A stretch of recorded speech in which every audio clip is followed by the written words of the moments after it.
எனக்கு சின்ன வயசுலேருந்தே எப்படி நமக்கு குழந்தைங்கன்னா சாமி கும்பிடணும் அப்படின்னு வளர்ப்பாங்கல்ல, ஏமா டோட்டலாக டிஃப்ரெண்ட்டாக எனக்கு வந்து அண்ணாவையும் கலைஞரையும் சொல்லிக் கொடுத்து தான் வளர்த்தாங்க. ஸோ பேசிக்காக ரொம்ப இந்த கடவுள் நம்பிக்கைலாம் எனக்கு இருந்ததே இல்லை. பட் என்னோடய ஃபேமிலி, என் அம்மா மட்டும்தான் அப்படி. அம்மாவோட ஃபேமிலி அப்படிலாம் பார்க்கும்போது அவங்க ரொம்ப ரிலீஜியஸான ஒரு ஃபேமிலி தான். பட் இப்படி வந்து நானும் இப்படி இருக்கிறதுனால நான் அம்மானால நானும் அப்படியே இருந்துகிட்டே வந்தேன். அப்படி இருக்கும்போது எனக்கு சின்ன வயசுலேருந்து எனக்கு அம்மா வந்து ரொம்ப புக்ஸ் படிப்பாங்க. அப்போ அம்மா எது பண்ணுறாங்களோ, ஒரு குழந்தை வந்து அம்மா என்ன பண்ணுறாங்கன்னு தான் பார்த்துட்டு இருப்போம். அப்போது அம்மா புக்ஸ் படிக்கும்போது என்ன படிக்கிறீங்க அப்படின்னு கேட்கும்போது ஃபுல்லாகவே பார்த்தீங்கன்னா அம்மா வந்து பெரியார் பற்றியும் அண்ணா பற்றியும் அந்த திராவிடியன் ஐடியாலஜி தான் ஃபுல்லாகவே அவங்க படிச்சுட்டு இருப்பாங்க. ஸோ அதனால எனக்கு ரொம்ப இன்ட்ரெஸ்ட் ஆகி நானும் படிக்க ஆரம்பித்தேன். இப்போது நமக்கு ஒன்று இருக்குது. இப்போது எனக்கு அம்மா இல்லை அப்படின்னு சொன்னால் நான் என்ன ஆப்வியஸாக ஒரு ஃபேமிலி, ரிலீஜியஸ் ஃபேமிலினா நானும் கடவுள் நம்பி போயிருப்பேன்.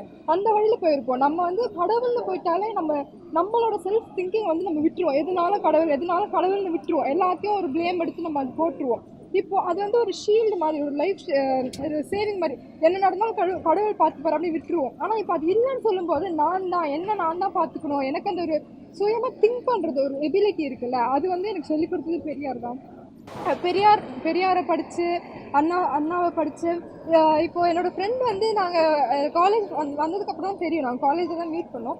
அப்போது சொல்லுவாள் வந்து ரொம்ப கம்யூனிசம் படிப்பாள், ரஷ்யாவில் படிப்பாள், லெனின் பற்றி படிப்பாள். நான் வந்து சொல்லுவேன் திராவிடம் கொஞ்சம் படின்னு சொல்லும்போது அவன் கேட்பான், நான் ஏன் வந்து திராவிடம் படிக்கணும் அப்படின்னு கேட்பான். நான் சொல்லுவேன், நம்ம ரஷ்யா படிக்கணும், நம்ம உலக அரசியல் எல்லாமே படிக்கிறோம். ஃபஸ்ட்டு நம்ம எங்கே இருக்கோம் நம்ம படிக்கணும்னா நம்ம திராவிடத்தை தான் தெரிஞ்சுக்கணும். நம்ம இப்போ சும்மா சோஷியல் மீடியான்னு எடுத்துக்கிட்டா போனவங்க ஏதாவது ஒன்று சொல்லிட்டு போவாங்க. அது வந்து உண்மையா இல்லையா அப்படின்னு தெரியணும்னா நம்மளா படித்தா மட்டும்தான் அது உண்மையா இல்லையான்னு தெரியும். போகிறவங்க என்ன வேணாலும் சொல்லிட்டு போவாங்க. இப்போ பெரியாரை கொண்டாடுறோம், அண்ணாவை பார்த்தீங்கன்னா எல்லாரும் கொண்டாடுறாங்க. ஆனால் கலைஞர்னு எடுத்துக்கிட்டிங்கன்னா கலைஞர் மேலே அத்தனை பிளாக் மார்க் சொல்கிறாங்க. ஆனால் நம்ம கலைஞர் எத்தனை பண்ணுறாரு அப்படின்றத சொல்லவே மாட்டாங்க. ஏன்னா கலைஞர் அந்த காலகட்டம் அப்படி. அவருக்கு வந்து எதிரிகள் நிறைய பேர், அவரை வந்து தப்பாக பேசுறதுக்கு நிறைய பேர் இருந்தாங்க. ஆனால் பெரியாரையும் அண்ணாவையும் இப்போ எல்லாரும் கொண்டாடுறாங்க. அப்போ கலைஞரை பற்றி நமக்கு தெரிஞ்சுக்கிறதுனால நம்ம படிக்கணும். ஸோ நம்ம எல்லாத்தையுமே அதான் நான் சொன்னேன் என்கிட்ட, நீ இப்போ இவனும் அதான் சொன்னான், எனக்கு ரொம்ப அது ஆர்வம் இல்லைன்னு சொன்னான். நான் என்ன சொன்னேன்னா, அப்போ நீ ஸ்டார்டிங்லேருந்து திராவிடத்தை படித்தாதான் நீயா படித்து ஒன்று தெரிஞ்சுக்கோ. யார் என்ன சொன்னாலும் நீ கேட்காத.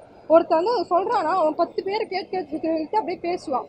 ஆனால் நீ படிக்க ஸ்டார்ட் பண்ணாதான் உனக்கு எது உண்மை இல்லைன்னு பகுத்தறிவது வந்து நமக்கு எப்போ வருமோ அது படித்தா மட்டும்தான் வரும். திராவிடத்தை படித்தா மட்டும்தான் வரும். ஸோ நம்ம திராவிடத்தை விடவே கூடாது. நம்ம வந்து ஒரு தமிழ்நாடு அப்படின்னு எடுத்துக்கிட்டிங்கனாலே நம்ம முன்மாதிரியாக இருக்கும். ஒரு இந்தியான்னு எடுத்துக்கிட்டாலே தமிழ்நாட்டை வந்து எல்லா ஸ்டேட்ஸும் நம்மளை முன்மாதிரியாக பார்க்குறாங்க அப்படின்னா திராவிடத்தால் மட்டும்தான். திராவிடத்தால் யாராவது வீழ்ந்தாங்க அப்படின்னு சொன்னால் இங்கே கூட்டிகிட்டு வாங்க, நம்ம திராவிடத்தை காட்டுறோம். வீழ்ந்தோமா எழுந்தோமா நம்ம காட்டுறோம்.